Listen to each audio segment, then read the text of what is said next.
नमस्कार मित्रांनो, 10K कॅपिटलचा आज दुसरा दिवस आणि कालच्याप्रमाणे आजचा आपला ट्रेड पण ग्रीनमध्ये क्लोज झाला आहे. तर काय होता ट्रेड आपण चार्टमध्ये बघूया. तर बघू शकता मित्रांनो, आज तारीख आहे 7/1/2025 आणि आज पण मी निफ्टी 50मध्ये ट्रेड केला होता.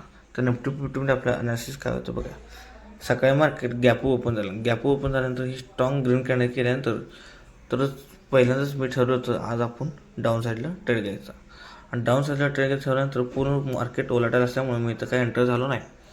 आणि एंटर झालं नसल्यामुळं मला परत इथं साईडवेज एरियामध्ये ट्रेड करायला लागला. साईडवेज एरिया असल्यामुळं मी इथं जरा थोडीशी पहिल्यांदा रिस्क घेतलीच नाही. परत मी इथं बघू शकता तुम्ही इथं 2-3 मार्केट इथं रजिस्ट्रेशन घेताना दिसत होतं. रजिस्ट्रेशन घेतल्यानंतर मार्केटनं इथं 2 ग्रीन कॅन्डल दिल्यानंतर ऑप्शन चार्टमध्ये पण चांगली मुवमेंट झाल्यामुळं मी तिसऱ्या ग्रीन कॅन्डलला एंटर झालो. आणि तिसऱ्या ग्रीन कॅन्डल एंटर झाल्यानंतर मार्केटनं मला 3 कॅन्डलमध्येच टार्गेट दिलं आणि मला स्टॉप होता 10 पॉईंटचा आणि टार्गेट 15 पॉईंटचा असल्यामुळं मार्केटनं मला 3 कॅन्डलमध्येच टार्गेट दिलं. ऑप्शन चार्टमध्ये तुम्ही बघू शकता, ऑप्शन चार्टमध्ये मी 23,700चा पोट ऑप्शन घेतला होता.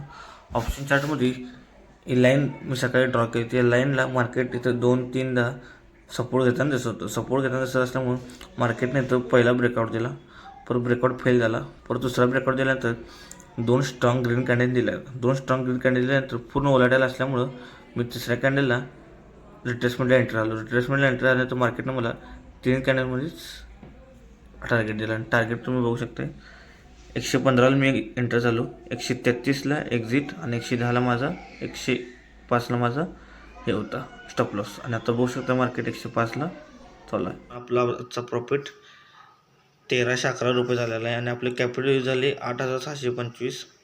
आपण 115ला एंटर झालो आणि 133ला एक्झिट. तर एवढंच होतं आजच्या ट्रेडमध्ये. आपण उद्या भेटू.